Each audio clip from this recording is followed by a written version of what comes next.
the only long sleeve shirts I'll wear. I hate I them. love long sleeve shirts. I hate them. Wear long sleeve shirts under short sleeve shirts under long sleeve.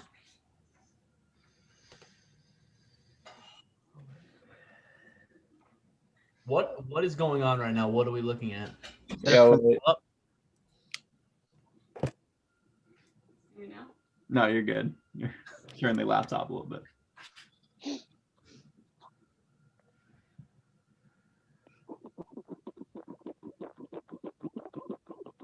Megan almost just got us removed off YouTube. What's that? Megan almost got us removed from YouTube. Oh my god. Why? Because she's currently like in this area over here changing. I'm really heavily leaning right like this. All right. Say hello to the YouTubes. We are live. We done been live. Yeah, we've been live for a hot minute. No, I know. I understand that. But it just came up on the screen. For me. It's been on my screen forever. Yeah. Since the day my screen was born. Ladies and gentlemen, boys and girls, welcome to the newly renamed BOTAcast. Guys, we're actually going to be calling this Garbage Time with BOTA. What's happening? Garbage. All right. Wait, was that directed at us or was that directed at fans? No, I mean, I thought it was garbage. No, who was that directed to? No. Welcome to Garbage Time with BOTA, guys. I have usual suspects with me. I have Mr. Drew Daniels, Pablo, and Cassidy. Hello, boys. How are you doing? Hello. Hola. Oh, Oui. I got a D- minus in Spanish. what? That was not even close. What? You heard me. I gotta say I enjoy the new name. I think the rebrand. Is that what you're fucking starting off with? You Yeah. know, pause. You know, I really enjoy the new name. like I mean, obviously we renamed the show because we're having two shows now. We're doing the BOTA show, so we renamed the BOTAcast because Tell me your thoughts on the name. on the name itself. No, you said never mind. Drew, what were we gonna name it? What was the name of the show before it was Garbage Time? You're fucking dicks. Oh, yeah. Frumpy Lumps with BOTA. So No, we were gonna call the BOTA show Frumpy Lumps. Oh, right. Yes. Okay. All right. Well, anyways, you guys know why you're here. We got some wild card review. We have That's why you're here. Yeah, I thought it was to make your ears bleed. Well, also, I mean, that's a secondary effect. Talk about how great the name of the show is.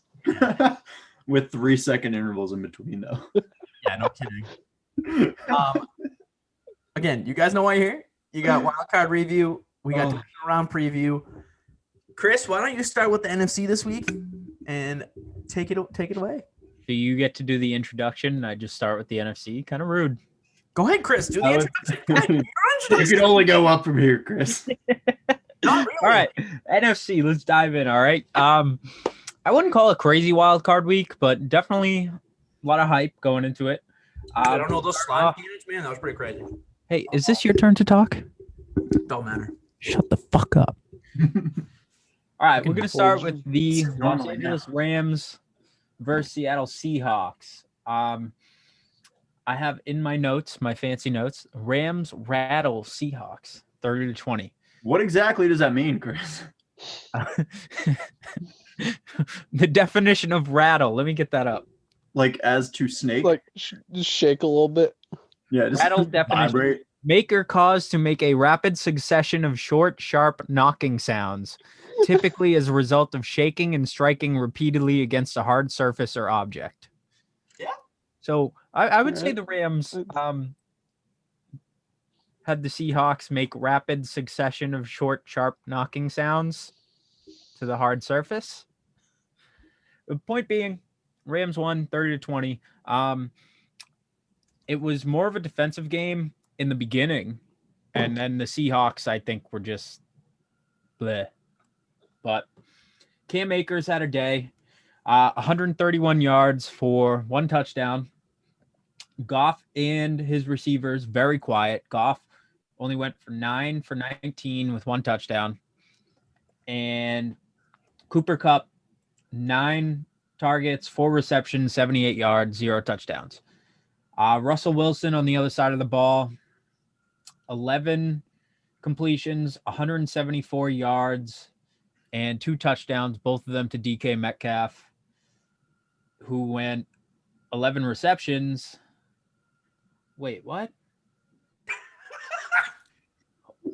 11 targets. I'm sorry. I was like, did DK get every single reception from Wilson?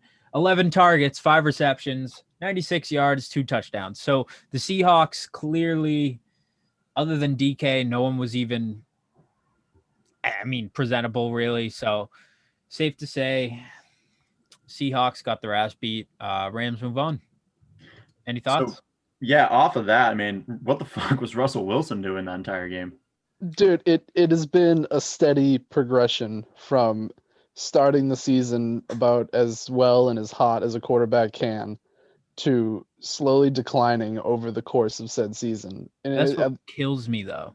And it's what we've been talking about the whole time is as Russ was declining and the offense was becoming more and more stale and stagnant, the defense was coming up at the same time and being able to actually keep them in games. And the defense through the end of the year pretty much got them into the playoffs. So definitely dragged them there for the most part.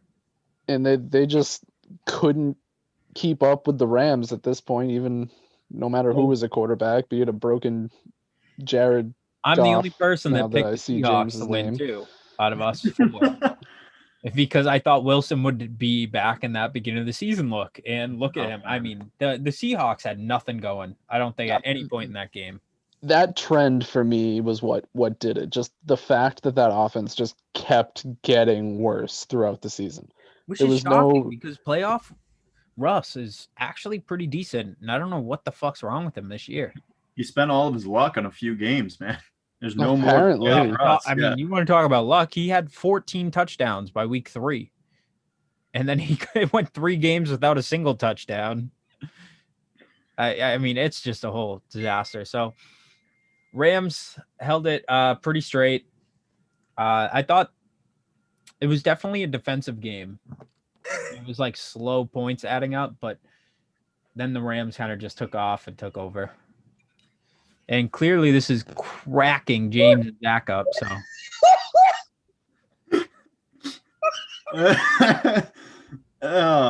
nothing. We're good. I'm sorry, not Zach. I have no idea what I'm saying. Thank you. Drew is very high. Zach's just here so he doesn't get fined. And James is jacking Goff. I did not change my own name. And I saw James's name as I was talking about Jared Goff, so that really tripped me up. Dude, I mean, awful what happened to Wolford. We're going to stay on this game a little bit longer and just to diverge from whatever just happened. I mean, he's apparently somewhat all right. He's potentially able to play this week. But shout out Jared Goff for going out there with a busted-ass thumb.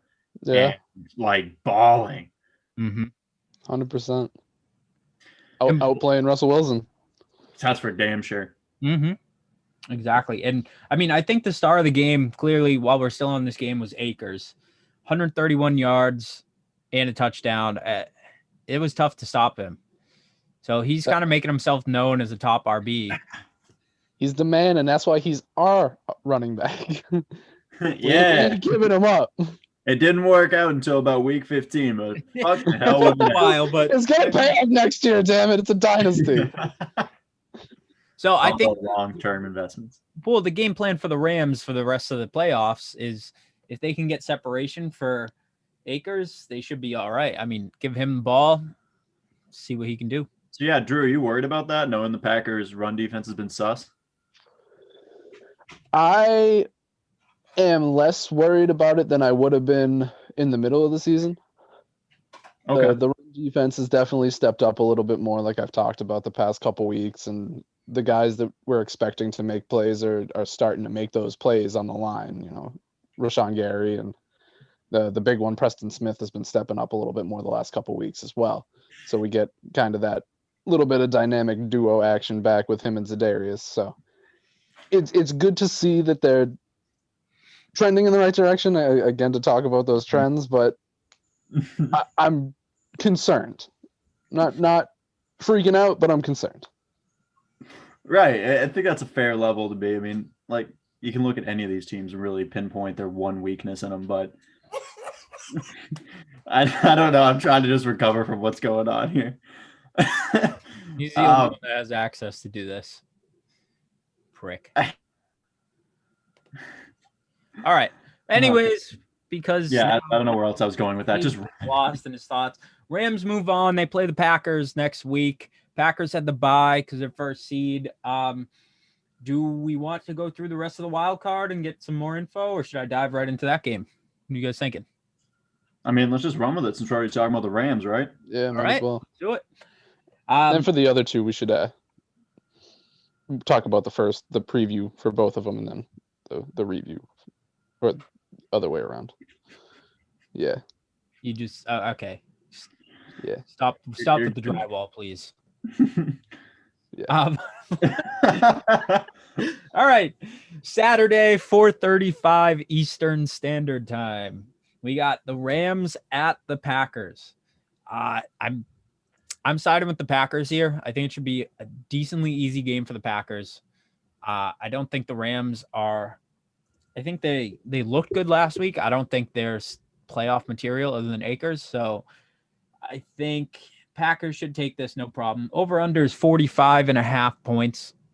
I very much see that hitting unless the Rams defense plays absolutely stellar, but I don't see that happening. What else? We got spread right now is 6.5 favored to the Packers. Again, I don't know how I feel about that. You guys have thoughts on that? I think it depends on which Rams team shows up, which is really how it's been the last 2 years for the Rams. Mhm. They have the potential to show up and be a legit contender and give the Packers a run for their money. I don't think that really whatever they bring out is going to be enough. I think that Packers offense is too high powered. Mm-hmm. But if they do show up, I see it being a 3-point game. But if we get some of these Rams teams that show up and don't really know how to play football, the Packers could very well win by double digits. I think it's focusing on their key points too. So obviously for the Packers, they need to keep Akers under wraps for their defense.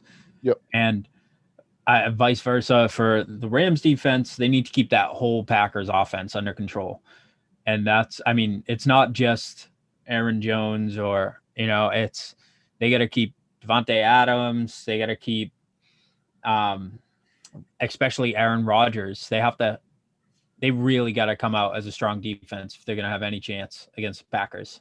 Yeah, and I think a lot of it is going to fall on the Rams offense, essentially playing defense and keeping Aaron Rodgers off the field, as so many teams I think really if the try to Packers do. can hold Akers, though, they have a pretty good chance. Yeah, absolutely. And the other aspect that comes down to for the Packers is finishing the game, because they've proven they can come out and absolutely thump teams into a hole, but when it comes down to it, they have trouble finishing them off. They let teams sneak back in, and the Rams, with Akers leading the offense, could get tiring over the course of the game and could end up coming back into the game if they get down early. So don't count them out if it looks like it's going to be a blowout.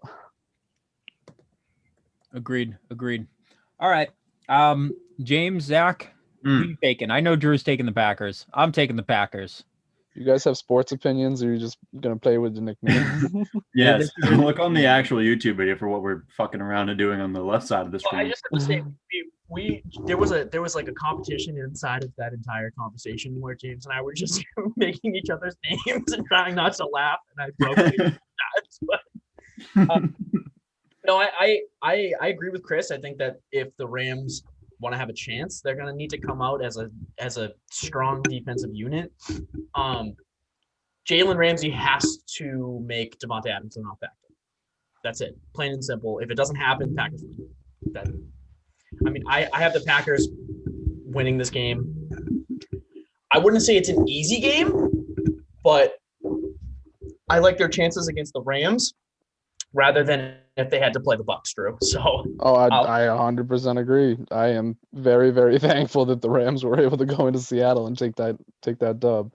And just to touch back on what you said about Jalen Ramsey locking down Devontae Adams, that is probably the key factor. And then the next step down from that is, are the Packers secondary receivers going to be able to show up if Devontae Adams becomes a non-factor? correct. Right. I also Are they don't think gonna be- Ramsey has it in him to lock him down anymore either. I don't necessarily think he does either. Devontae Adams, man, that's a tough assignment if you're on him all game long. You're going to get beat a couple times. Mhm. But I can't tell you how much more it hurts when Marquez Valdez-Scantling drops a ball, 45 yards downfield wide open past the defense than it does when you drop a, slant on first down or something. And those are the big plays that he's proven that he cannot make consistently. And that's killed the momentum so many times for the Packers. You watch the games that they're winning, and then all of a sudden they're about to make another big play on offense, and no, they drop it, and all of a sudden the other team's right back in it. So they need to be able to be consistent on supporting Devontae Adams. Agreed. My turn. I think the Rams are going to win. James. I think they have the consistency on offense to outpace the Packers defense as good as they have been. I saw something in Jared Goff that I didn't think still existed after the beginning of the season. And I have a lot of faith in that secondary and defense, which is weird to say, but I think the combination of Aaron Donald off the edge, combining with not having your first look open, might favor or should favor the Rams instead. But that's just my opinion. Fuck your opinion. All right, moving on. Actually, did we get Zach's pick? Yeah, he's picking the Packers. Like Okay. a fucking I think smart that was human human being. after we all sided with the Browns for you, and then take the Rams. So, oof, bad luck over here. But moving on, back to Wild Card Week. We have Tampa Bay Buccaneers versus Washington Football Team, and obviously, as we know, the Bucs took that game. But that was a good game. I think that was still not as good as I thought it could be, but it was a fun game to watch. Bucs win 31-23. Now, the big talking point is Washington's backup quarterback, Heineke. What a fucking stud. 26 completions, 306 yards, 1 touchdown, 1 interception, also separated his shoulder and still continued to play. That was all in the air. Also had 6 runs, 46 yards, 1 touchdown on the ground. Holy fuck. That was insane, impressive. right? For an XFL guy, he's really showing up. That was, I mean, he came in and blew everyone out the water. I'm still wondering how. Well, one, he has a starting job somewhere, no matter what the fuck happens. I don't know about that. I think How do one you good not? game doesn't I think he How do you not he take a has guy like a backup job. Yeah, I'd say a 2 spot. You think you tell me right now that you're a GM of a team and you look at Taylor Heineke over every other prospect that's out there and go, yeah, I want that guy. I would say there would be one team. There would be one team that would do that, but their GM recently resigned. John, I can feel John and Elway in his office right now going, I need it. I need it. I need it. Give me Heineke. We can't talk about the Broncos because you get apparently it's racist. That fight you guys had on Instagram last week. Oh, About the 6'5" white guys. No. Oh, whatever. Sorry, John Elway likes to fucking draft the same prototype quarterback every year. I know, and they never pan out. Wow. Point being, Heineke was and is a stud. I think he looked awesome. I think he really brought Washington together. I wish I could have seen Alex Smith play that game. I could have seen Alex Smith play that game. Yeah, we'll see Alex Smith next season, I think. Anyways, for Washington, Cam Sims, best receiver on the field for Washington. 7 completions, 104 yards, no touchdowns. And on the other side of the ball, we got Brady, 22 completions, 381 yards, 2 touchdowns. Mike Evans, 10 completions, 10 targets, 6 completions, 119 yards. And what do you guys think about Fournette instead of RJ2? 3? No, 2. You're right. I was thinking RG3. Man, yeah, no, that was embarrassing. Somebody say something for fuck's sake. Nope, we're gonna let that one marinate. Yeah, just let that one sit in there for a bit. I don't know, dude. I'm... Okay, thanks. Thanks, pop-ups. I don't know if I'm really ever sold on Leonard Fournette. I think I still have a bad taste in my mouth about the whole thing, but we'll see if we can keep up enough of a pace to keep them through. I mean, 93 yards on 19-1, sure. It's good. It's great. It's what you want out of him, but can you keep that up against whoever they got next week? Actually, a much better Saints defense. Jones is going to be back next week, no doubt. So, yeah, they'll have a different mix of players coming out of the backfield next week for sure. Yeah, they're not unbeatable. That's for damn sure. They've got their weaknesses on both sides of the ball, and more than I'd like to admit. Yeah, that's hard to. I mean, they have the weapons. I just think, let's talk about their defense too. Their defense almost gave up the game multiple times. Their defense was strong, and then it was flat, and then it was strong for 2 plays, and then it was flat. And if the Washington's receivers could have helped Heineke out a little bit more, they kind of suffered from that same thing I was talking about with the Packers, and dropping the plays that are huge. Cam Sims on that deep ball down the middle of the field changes the complexion of the game early on. Mm-hmm. So if they're able to make some of those plays and extend those drives and, bring the momentum back to their side, then you're talking about a different game. So the Bucs defense definitely lucked out with some key drops there. So not only were they exposed at some points, but they also were bailed out. So if they have a Saints team that's probably not going to make those mistakes, mm-hmm. they're going to have a real tough time stopping them, especially with Alvin Kamara coming out of the backfield.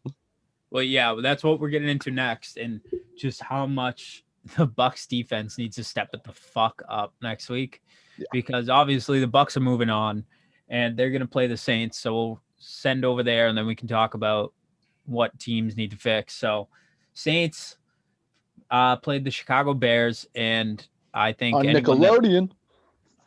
I mean, if you just look at that game, and there's no way that you don't see the Saints winning. So obviously, the Bears didn't even stand a single fucking chance. Saints win 21-9, but surprisingly, it was actually only a 7-point game until the third quarter, which was a little shocking. The Bears defense played up to their potential for a good portion of that game. For the first half, at least, and then maybe a little bit in the third quarter, and then the Saints just said, "Nah, we're not fucking around anymore. We're just gonna spread this field open." And like I said, the Bears had chances. I mean, wide receivers were dropping like wide open throws. My God, and Mitchell Trubisky was missing some wide open throws. It was both sides of that coin. You know what I mean? Yeah. The one throw Mitch Trubisky's thrown that could be certified as a dime in probably the past 3 years, and it's dropped. Anthony Miller drops it. No, it wasn't Anthony Miller. Anthony Miller might have been out at that point. Oh, all right. But that's been a common occurrence with the Bears all season, though. I mean, that one's tough. The Bears, truthfully, did not stand it. How they even made the playoffs, I'm kind of shocked, but they didn't stand a chance against the Saints. Yeah, their offense really is just a disorganized mess, and that's exactly it. They have some great defensive pieces, and they can put their defense together, but it's also inconsistent. The Bears, and it's not like they don't have pieces on offense. They got some serious talent on offense. Yeah. David Montgomery, Allen Robinson on the outside, Mooney coming into his own a little bit. I mean, Anthony Miller's also there. And the offensive line could be better, don't get me wrong, but it's not the worst in the league.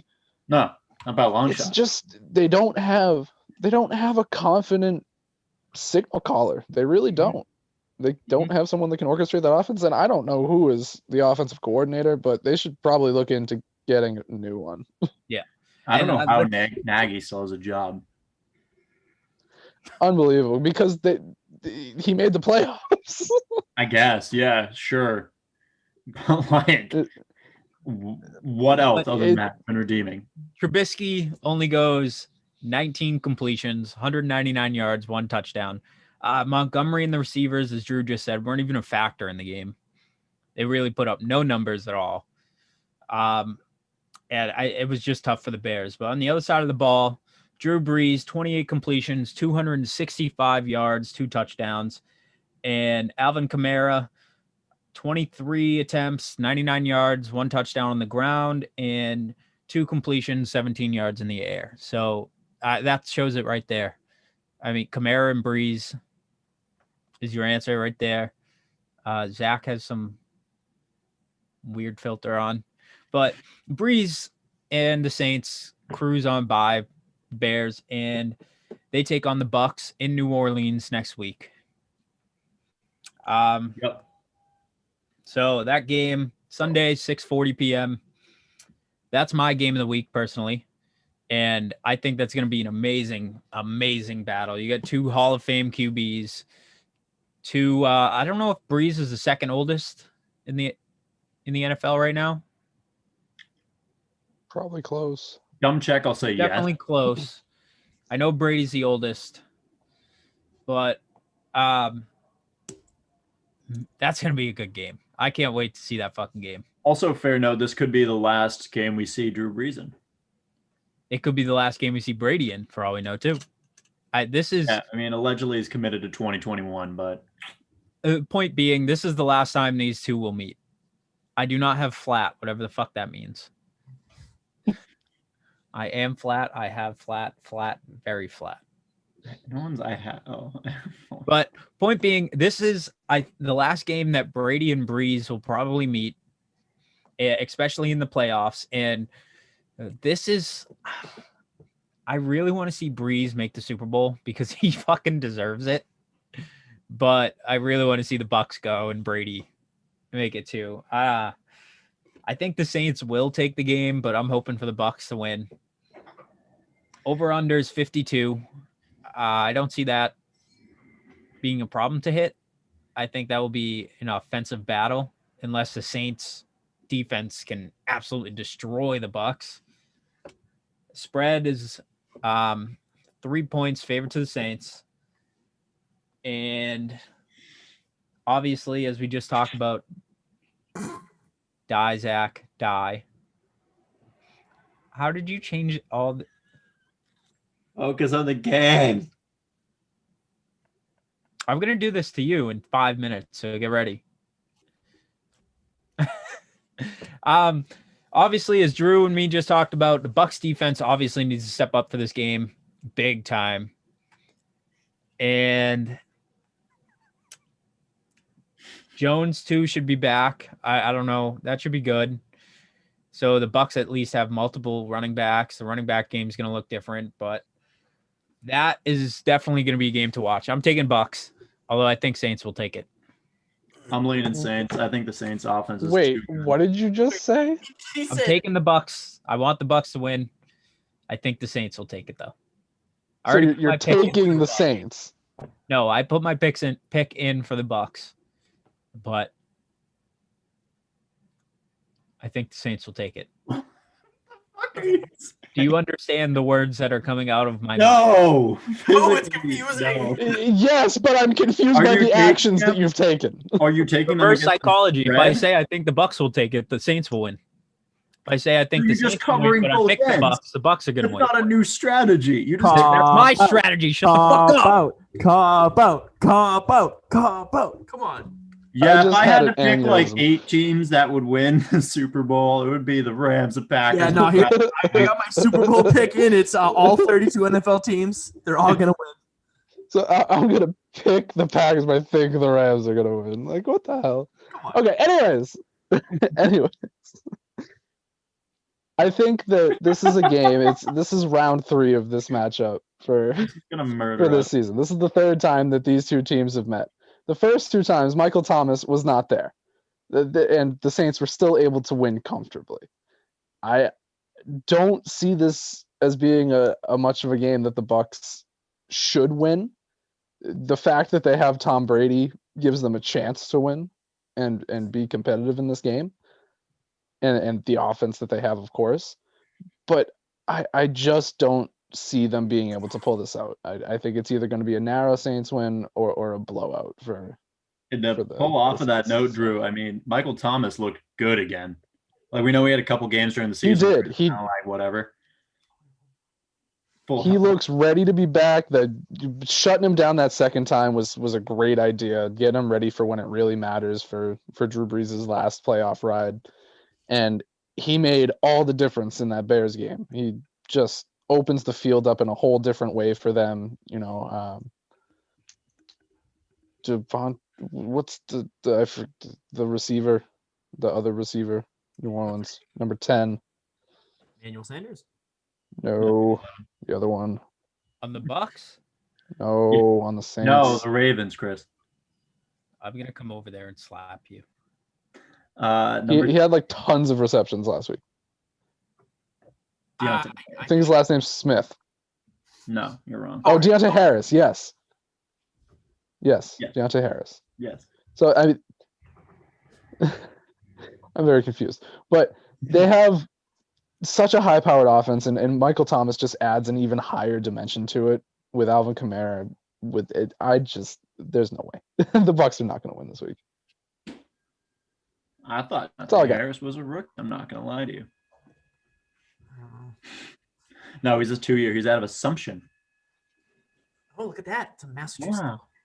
Wow. Hey, Worcester. Worcester.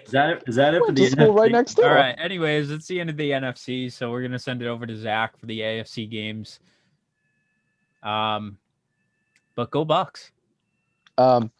Zach, James, I'm curious to see who you think is going to win this game. So this is tough. This is a tough matchup. I think. Oh, now you want to get involved. I wasn't asked. You had plenty of opportunity. Anyway, thanks, James. Thanks for the background noise. This is a really interesting matchup because obviously they already played each other twice. The Saints won the first matchup by a close margin, right? And then obviously the Bucs got blown out. I don't know. It's tough because I like Brady in revenge games, but this one's really tough because I don't know what Bucs team I'm gonna get. You know what I mean? So my gut is telling me that I feel a Brady comeback. I don't want to pick the Bucs, but I think I picked the Bucs. Didn't you pick the Saints in our picks? What is wrong with all of you? All right, so I haven't even said my pick yet. Here are my thoughts. I might have to. I'll tell them I'll have to change it. A lot. Here are my thoughts on this. So, I was thinking about this game a lot today because obviously I have the. No. There we go. I thought about there you go. The other three games. The other three games, obviously, I've already thought about, and I've kind of already made my picks on those. But this one was still up in the air for me because I don't know. There's just something about Brady in a playoff game against an opponent that he had a hard time against in the regular season, and in the past he's done very, very well against a second or third time opponent. I mean, obviously, this is a divisional opponent, and I couldn't tell you the last time that he played a divisional opponent in in a playoff game. I think maybe it was the Jets. It would have been the Jets for sure. That's right, and they lost, but that a different story. They were on the flip side of that, so I don't know. Brady struggled against the Saints this year. Are you just going to keep flip-flopping for the next 10 hours? No, I'm not gonna. No. What I'm saying is he struggled against the Saints, but I think he does enough to win them this game. I think he makes they make the NFC Championship. So yeah, I'm gonna change my pick. I'm gonna go with the Bucs. Huh. Yeah, live pick change. But yeah, I thought about this a lot. Oh. I'm just nervous about the Saints because we've seen games where they've kind of just disappeared. I mean, it's the same with the Bucks, but I don't know. There's just something about Brady in the playoffs that makes me very hesitant to pick against him, especially against a divisional opponent that they've played twice this year and lost both times. So there's extra motivation for him. I mean, I have nothing to say. I'm sticking with my pick on the Saints. Yeah, that's fine. I'm not trying to convince you. Right off. It's more or less myself, but oh look, it's me as a girl. Look at that. You're a pretty girl. Oh, I know. I'm waiting. Does anyone else have a pick? Everyone else already made their pick, right? Yeah, we're literally waiting on you, Zach. Come on. Oh, that's awkward. We're waiting on Zach. So sorry. Well, waiting on me, but anyways, I'm here. I'm here with the AFC. Let me just move off of the 5 girls, 1 black dude on the couch. Picture offline here. I still can't believe I found that online. That's amazing. All right, guys. AFC wildcard recap, and then we'll do our divisional preview intermittently between. Let's talk about that first game, first playoff game, first wildcard game. Pretty good game. We had Colts at Bills. Bills win that game 27-24. I mean, it's absolutely the Josh Allen show. 2 passing touchdowns, 1 on the ground. I mean, he was the Bills' leading rusher. That's gonna be a very common theme throughout these next 3 games, I guess. Especially sans Zach Moss. Right. Yeah. He got hurt, but Stephon Diggs had a huge day, so obviously, not having Zach Moss didn't hurt them in terms of losing the game. So Stephon Diggs had 6 receptions, 128 yards, and a TD. So, big day for him. That touchdown catch, that was an absolute fucking dime from Josh Allen.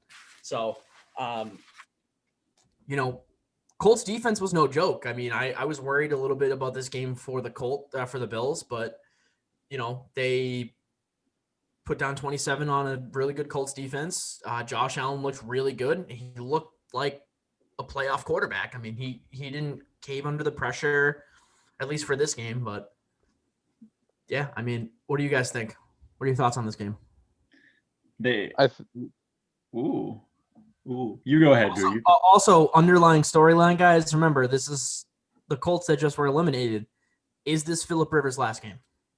I hope so. Fuck that guy. I would imagine so. I mean, you have to think it is, but then again, all these guys are playing well into their 40s. So I'm gonna take the lead on this one, Drew. I'll kick it over to you. Oh, go ahead, man. I think I said this a couple times to you guys after the game, but the best way to beat Phillip Rivers is to get him just like the right level of pissed off, where he's known for just making dumb mistakes, and that's how. Under pressure with that, he ends up throwing these dumb interceptions and making awful throws. Granted, you could have put some of that on the wide receivers. I know Pittman had a drop and I can't think of who fumbled. Almost was a fumble, was not ruled a fumble. But I got to say on the Buffalo side, they have someone I've talked about a lot with one of our friends, Showtime. Gabriel Davis is about to be a star next year. That kid works the sideline. Yeah, can't disagree with that. I mean, just another underrated pick, and he just came up, and him and Cole Beasley have been pairing perfectly with Stephon Diggs and John Brown's absence. I know, really disappointed. I miss John Brown. Drew and I miss John Brown. Brown. All right, Drew. Tell me what you think.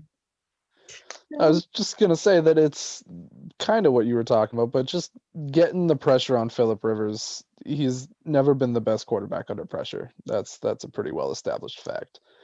And the Bills defense was able to show up and in those critical situations, just get to him and force him to make those mistakes. And that complemented the offense enough to get by a good Colts team. And I think that has to be the formula moving forward is the defense has to complement what the offense is trying to do and get them the ball back. I like the idea that Phillip Rivers is like Zoolander, where Zoolander couldn't turn left, right? And then when he did, left. No, anyway. When he did, finally, he like stopped the not the nunchuck. What are those things? Shuriken? The nunchuck, the throwing stars? Throwing stars, yeah. He stopped the throwing star. I feel like when Phillip Rivers like finally just says like, fuck, you're just going to unleash this like dimensional like monster just like opens up and comes out of Philip Rivers. Ultra instinct Philip Rivers. Gets another 40 years out of him. Oh dear God. What? All right. Well, Eternal Philip Rivers. great. I just start glowing. Chris, you have any thoughts on this game here? Or Philip Rivers imploding and killing the world. I think James pointed it out exactly right, that when you get Philip Rivers mad to a certain point, he's just god awful. He can't do anything. So that's exactly the key.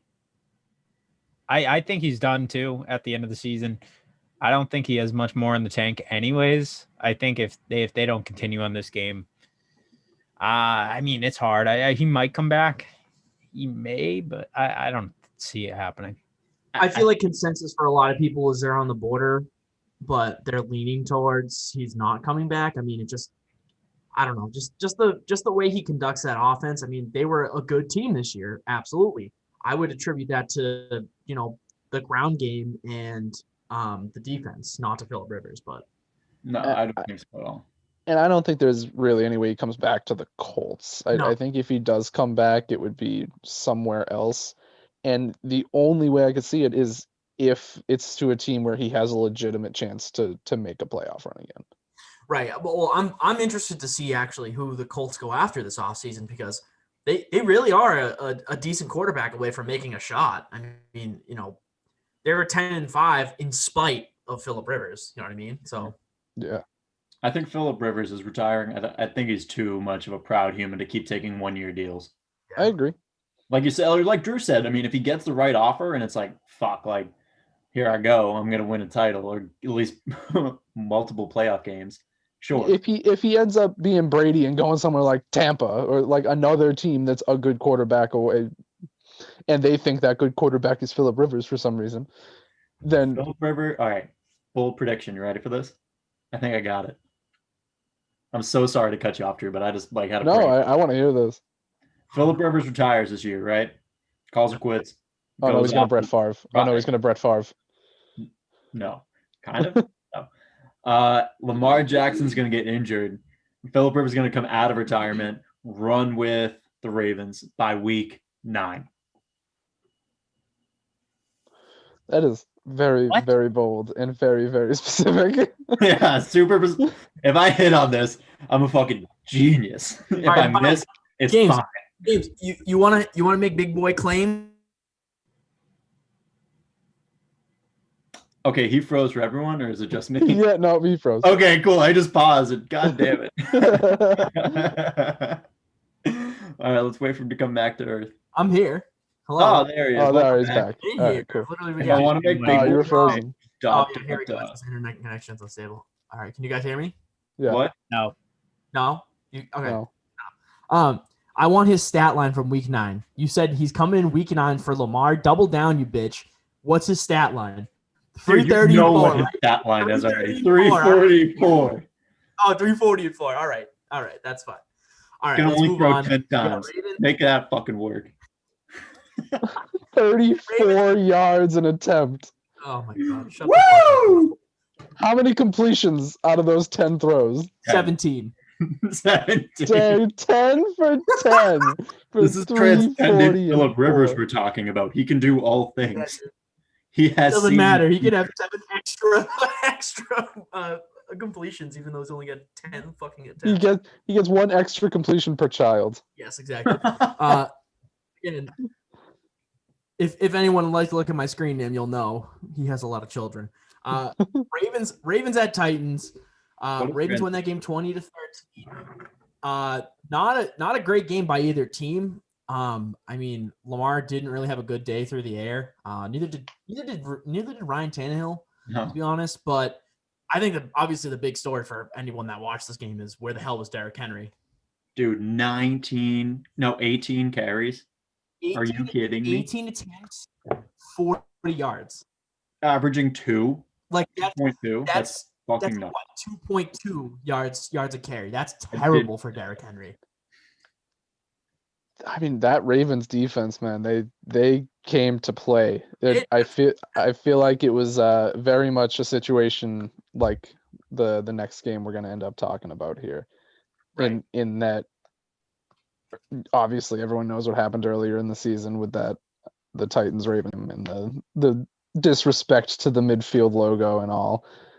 And the Ravens came out and were determined to make the Titans pay for it, and they did what needed to be done. They stopped, Derrick Henry, which is arguably the tallest task in the NFL, or one of. Yeah. And the offense, Lamar was able to do enough. That touchdown that he had, that long rushing touchdown, was magic and really turned the tide of that game. It's those big plays, those momentum changers. Old Mo is a fickle man. And I would say too, looking at his options through the air, Marquise Brown has been stepping up as of late. I know watching a couple of their games throughout the season, their receivers have been dropping balls like it's everyone's fucking job. But I think you're gonna see Marquise Brown. He's starting to actually hold on to catches, and I feel as though he's going to be Lamar's number one option. Obviously he has Mark Andrews, but it's not been a Mark Andrews year. Definitely not. No, but I think they need one more tight end that kind of pairs like he did with Hayden Hurst, where he has someone who can pull the blocks and also receive on a lighter level as a duo, as a tandem. But Mark Andrews solo right now is throwing up some red flags. He's still getting the separation. He's still doing decent stuff, but once you limit him, it's he doesn't really break apart like George Kittle or Travis Kelce does. And Lamar looks to attack the middle of the field first. He works inside out in the passing game. So when he's, when Mark Andrews is the only real threat in the middle of the field, it's really easy to take away. So they're forcing him to take a look to the field and then head to the sidelines. It's taking time. It's forcing Lamar to extend plays, and they what you guys said, they really need another effective weapon over the middle of the field. Yeah. Well, obviously that's talk for off-season stuff, but awkward. I didn't go into. Oh well, no, that's fine because both the Bills and the Ravens play each other next week, so that's fine. Even I didn't really nailed it, Zach. You're so talented. I can't believe you did that on purpose. I know, right? So yeah, obviously after both of these games, we have Ravens at Bills. A little bit of divisional preview for you guys. I think I'm going to take this as my game of the week. Both quarterbacks were their leading rusher for their team last week. So, obviously we don't think of Josh Allen as a running quarterback specifically. He has the ability to do that, but he puts up the air numbers though to go with it at least. Whereas Lamar is, averages maybe 150, 175 through the air and a touchdown every other game or whatever. But yeah, I like this matchup. I think it's going to be a really good game. I think the Bills secondary is going to be tough for Lamar. I know the Bills defense hasn't really been like they were last year. I think they're a little bit of a step down. But they proved their met against the Colts last week. I think they're going to have obviously a tall task in containing Lamar, but I feel like the secondary is going to have an easier time just because of how hesitant Lamar is to go, through the air. But I know Drew mentioned obviously that the Ravens defense showed up, stopped Derrick Henry. I have in my notes literally right here that the defense is trending in the right direction. That is a very good sign for any Ravens fan. What? Look at Chris. He just watched his arm disappear. I lost an arm. Oh, that's funny. Drew, go ahead. I was just going to say that, like you said, that they're trending in the right direction, but this is going to be an entirely different animal of a game for the Ravens defense. It's not going to be a ground and pound with some play action passing and all that kind of stuff mixed in. It's going to be Josh Allen airing the ball out, and when that's not available, taking matters into his own hands with his legs.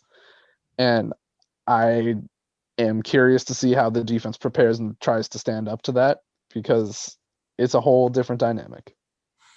Right, and obviously they were on the road last week, so they're no stranger to winning a game on the road. But I think this is going to be a lot tougher for the Ravens at New Era Stadium.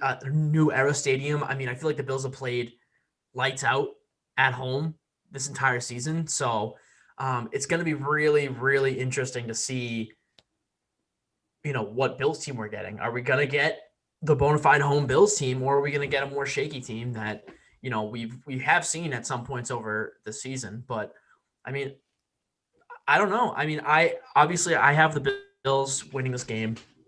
I think Drew, you picked the Bills, right? Yes, I think it's going to be tough though, given the handicap of not having Zach Moss. Correct. So the Ravens get the advantage in my book in the run game, in having J.K. Dobbins, who's proven that he can make some big explosive plays. So I think it's going to be a real tight game, but I think the Bills will pull it out in the end at home and head on to the AFC Championship for the first time in a long time. Yeah, good point. All right, James, Chris, picks.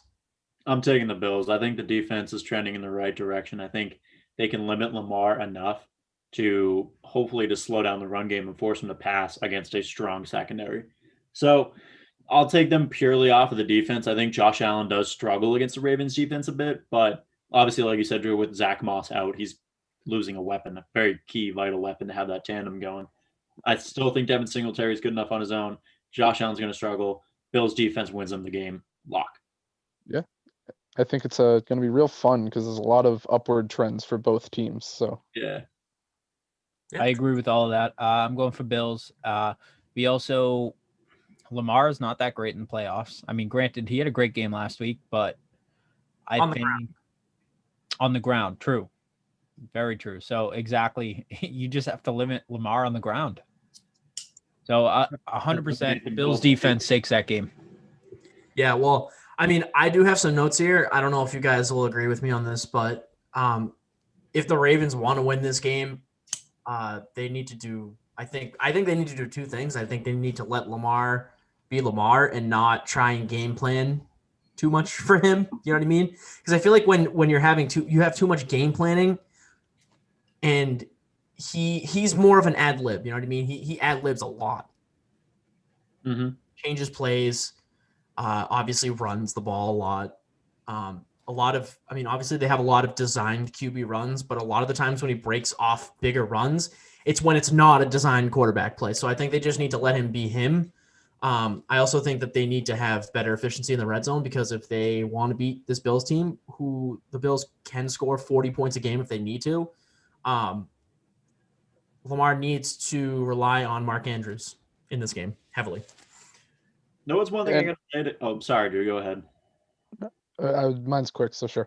I think that they also need to have their defense step up just one step further than they did last week, and I think they do need to take at least 2 balls away from the Bills' offense to be able to have a chance to win this game. Right. So on the flip side, I have for the Bills win the turnover battle, because if they win the turnover battle, there's no chance for the Ravens. Yeah, 100%.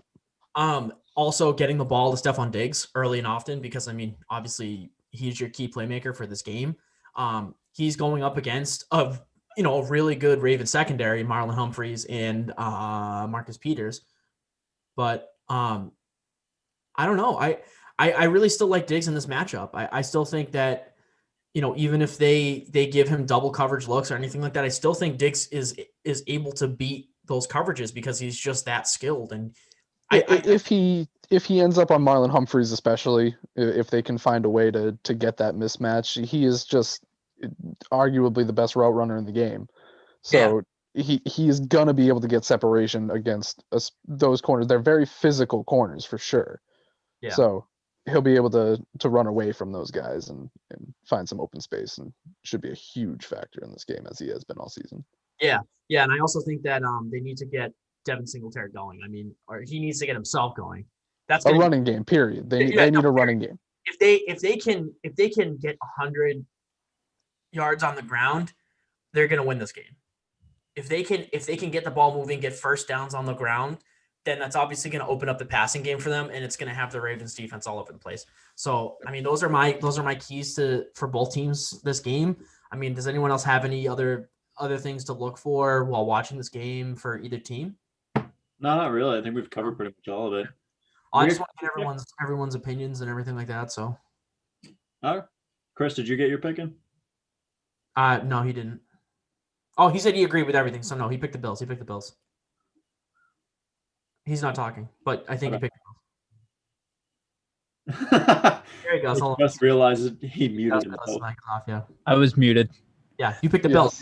Yes, I said Bills. I agreed with everything, and I think the Bills defense is going to win it. Okay. All right. Cool. Let's move on. Last wild card game for this episode, guys. We had the Browns at Steelers.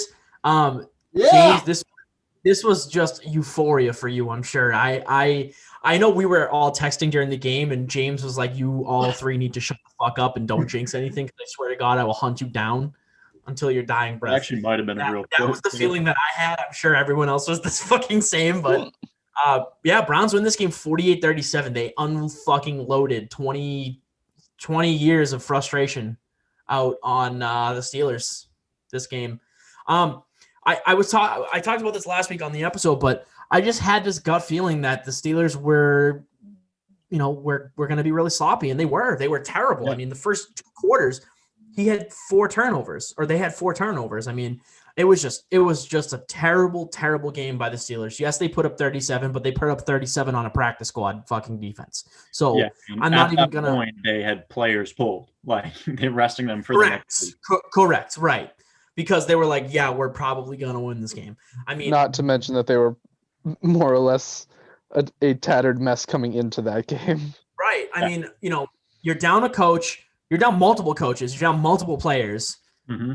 And you put up 48 points on the number 3 seed Steelers. So, and then to add on to that, just 2 of their coaches that were out were their first and second offensive line coaches.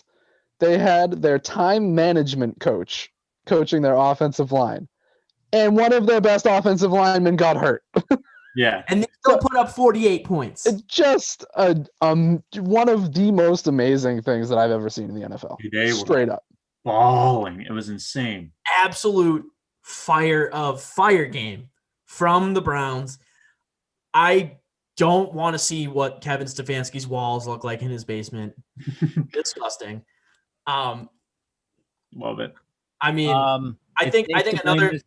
Oh, go ahead, Chris. Sorry. It is very safe to blame this game on Juju.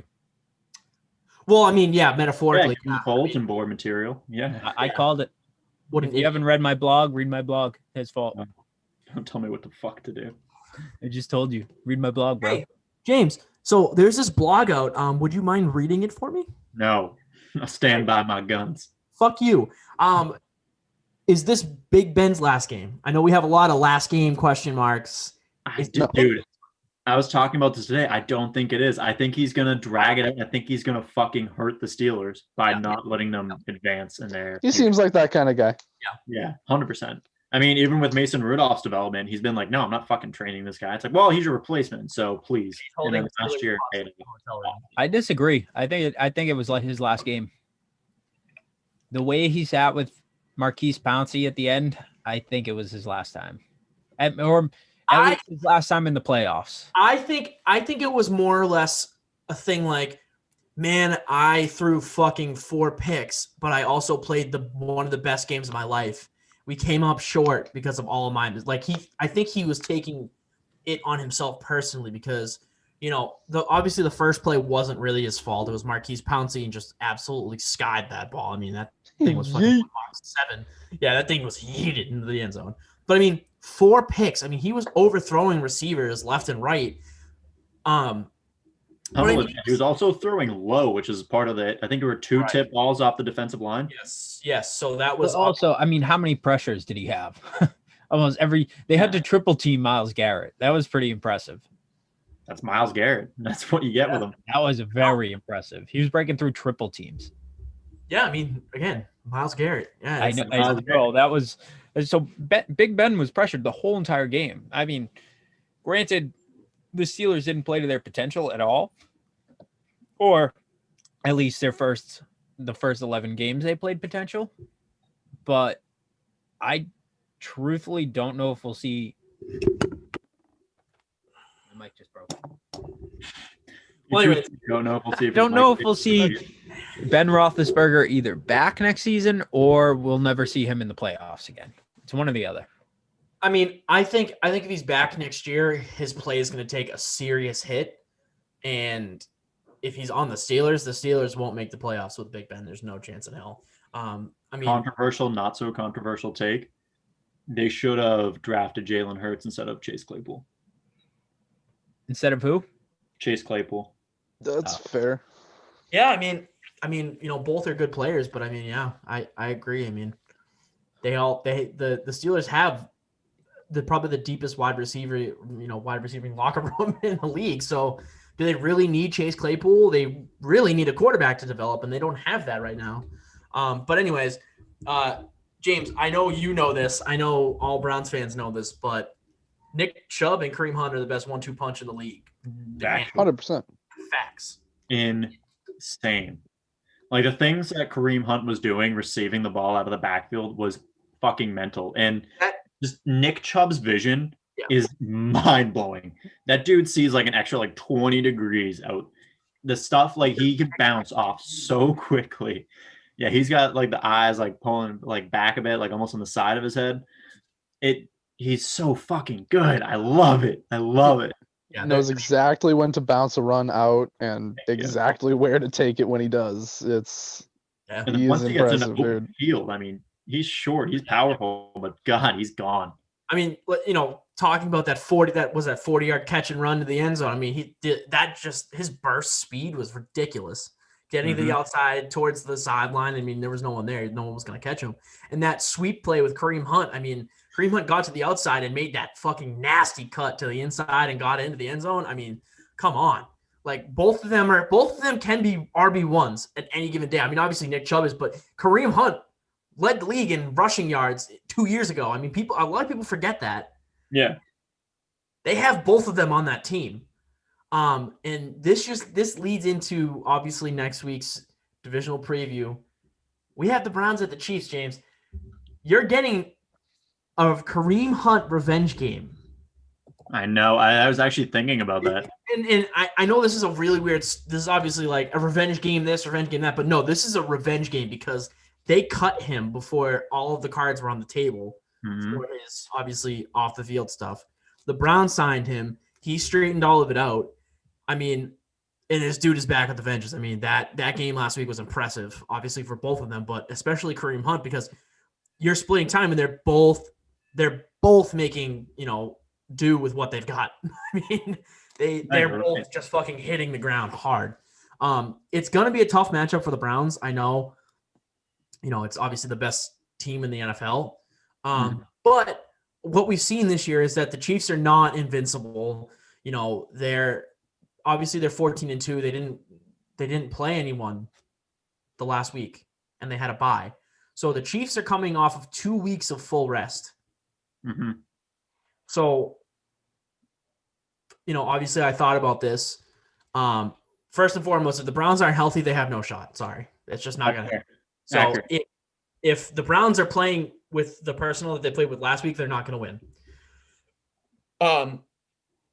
The only thing that's going to work to their advantage is the fact that the Kansas City Chiefs had 2 weeks off. I think they're going to be super rusty. Not that they looked great going into those 2 weeks off. No, and they really didn't. I mean, but Drew, I know you and I talked about this and that they're very much a second half team. They're not great in the first half, but they come alive in the second half. My issue with that is if you're doing that every week, it's fine because you get your sea legs under you after 2 quarters and you're fine. They've had 2 weeks off. Are they going to be able to do that? You know what I mean? That's 2 quarters going to be enough, right? To actually get their game going about them. What's going to be really tough is how the fuck do you stop Travis Kelce on defense, James? Yep. That's the hardest part because if you have Denzel Ward covering, you have no one to cover Travis Kelce. No, the linebackers have been the biggest issue we have. Terrible. There's a lot of question marks I have about this whole thing. Travis Kelce arguably being the biggest game breaker in this entire puzzle. Yeah. But I think if we're going to talk about, I think the keys to success for the Browns are, one, coming in healthy, like you said. That's a good ass point. Right. Two, they're going to have to play perfect football. That's how you beat the Chiefs. Right. And with that, I think obviously looking at the game last week too, like they have to keep the ball out of Patrick Mahomes' hands because he will burn them every single time. Because you're not going to be able to keep the most dominant tight end in the game and the fastest wide receiver in the game down at the same time. There's no way. Right. So they're going to have to attack it like the Raiders did the first time. And their biggest shining issue on the Chiefs is their offensive line. It's been questionable. Patrick Mahomes is known for being able to roll out. But hopefully the idea is if you're running enough through the middle and then you have, I forget who's on the other edge at this point, but Myles Garrett pinching on one, I mean, that's enough to push him out and try to force him to make mistakes. You have Adrian Claiborne on the other side, I'd still take that. Yeah. And that's the key. Is you go back and watch the one that comes to mind for me is the Chiefs game against the Dolphins. The Dolphins were able to consistently get the pressure on Mahomes and force him to be Mahomes more than he can handle. He had to make way more of those ridiculous throws than he's ever really had to before. So once you force him to start making those as a necessity, then it becomes a different game. Then that Chiefs offense doesn't know what its identity is anymore. So that's the key. I have full confidence that this is just going to turn into an offensive shootout. Fair. Yeah, this is what it feels like to me. I mean, obviously, I think that the key for the Browns really is looking at Nick Chubb and Kareem Hunt because the Chiefs' running defense, sus. Yeah, I mean, it's ranked 10th, but still. Like it's ranked 10th because the last few weeks they didn't really give up any rushing touchdowns there, guys. But at the beginning of the season, they were terrible. They just I mean, that definitely favors them. They've gotten better, but I'm worried. Or not worried for them, but if I was a fan of the Chiefs, I would be worried that 2 weeks off is going to not be good for this team. I think so too, especially if they start slow. If the Browns can get that pace that they had last week and get more points, which I know is a tall task, I'm not asking them to score 28 and a quarter again. They have a very good chance of being able to hold them off just enough in the second half. Yeah. Yeah, I say if the Browns can put up 17 points in the first half, they will have a chance to win this game. Yeah.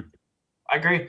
I mean, I think that like I've said in the past 5 minutes, the only thing for the Chiefs, I mean, they have to obviously play mistake-free football, but even with a couple of mistakes, the Chiefs will still have a chance because they're the Chiefs. I mean, they have Patrick Mahomes, best tight end in the league, arguably one of the best wide receivers in the league, and they're just they're a deep team. But I don't expect the ground game to be that much of a factor. Obviously, it's going to help them to be able to spread the ball around. Right. But obviously I would, be nervous because, again, those linebackers, James. So, but yeah, I mean, I think for the Chiefs is don't underestimate the Browns. I mean, I would say that against any team, but I think this Browns team just has an it factor around it. I mean, it's uncharted territory for the Browns. Yeah. It's uncharted territory for the Chiefs because you're playing a team that hasn't been to the playoffs in 20 years and they haven't won a playoff game since 1990, whatever. Actually, at that point, it'll be just about a week, Zach. They hadn't won a playoff game up until last week in, 6 days. 30 years, whatever. But anyways, fuck you. I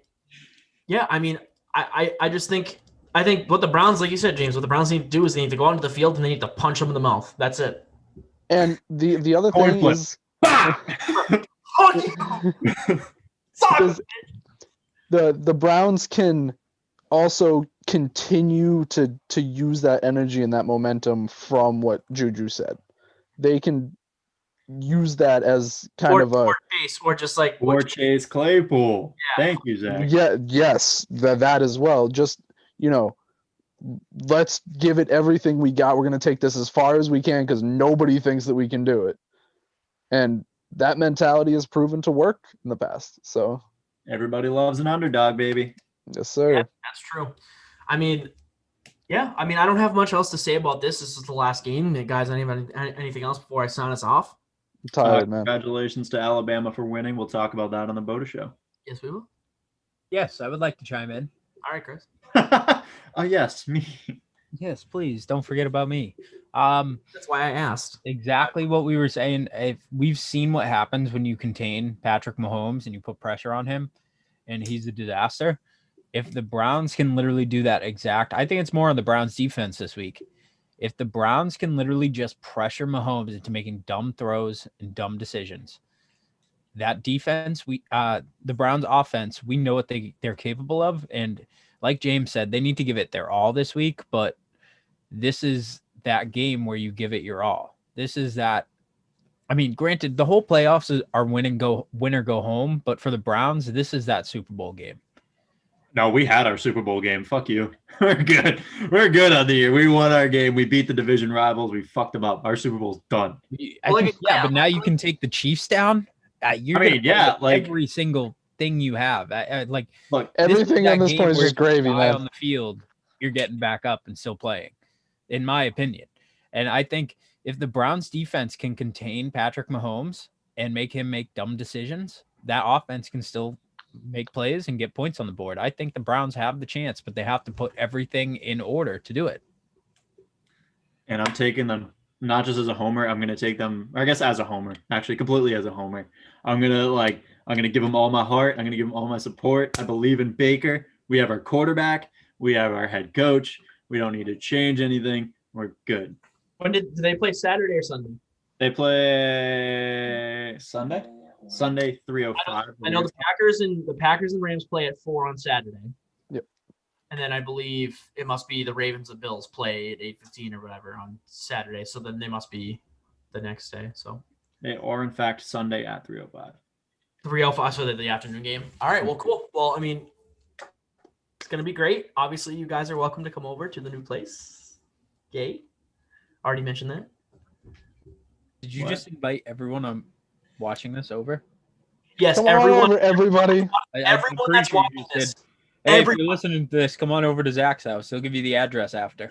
Yeah, of course, I'll share it. DM us for the Addy boys. Yo, got Apple. I'll airdrop that shit to you right the fuck now. Fucking. God damn it. Bro. Guys, thank you so much for tuning in. As always, what if Chris wanted to do the outro? Oh, he did? I don't know. Well, clearly not now.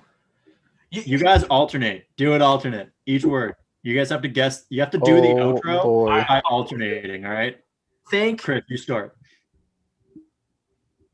You. Oh, okay. 4. Coming. 2. My. Birthday. Fiesta. We. Would. Like. To. See. Many. Penises. That. Are. We're gonna keep going. Are, like A-R-E, like a verb. Like a verb. Small. And. Small. All right. Well, thank you guys so much for tuning in. This has been Garbage Time with BOTA Sports. Obviously, new name, new us, or some shit like that. Whatever that fucking white girl saying is. No, it is not new us. Yeah, all right. Well, right thank now. you guys for tuning in to BOTA been Sports. This is Garbage Time, and all right, guys. Thank you for listening. This has been Garbage Time with BOTA Sports. Now, Drew, go. All right, Drew, go. Thanks, y'all, so much for listening. It's the Garbage fuck Time was with that? the BOTA boys. What the fuck was that? That's what I said. To You grade, know where to That's what I find us. said. to grade our listeners. Google Podcasts, Apple Podcasts, Spotify, Facebook, Instagram, Twitter. Fuck. Megan in the background. What the fuck is up, Your Megan? positive reinforcement. Your Yeah, days that's are right. suck. Guess what? Guess Kicking fucking butt. what, James? Stay beautiful. Have a great day. Nah, dude. Stay fucking soggy. Drip, drip. All right. I'm satisfied with the drip drip. Yeah, drip's cool. All right. YouTube's bye. Bye, YouTube. Bye.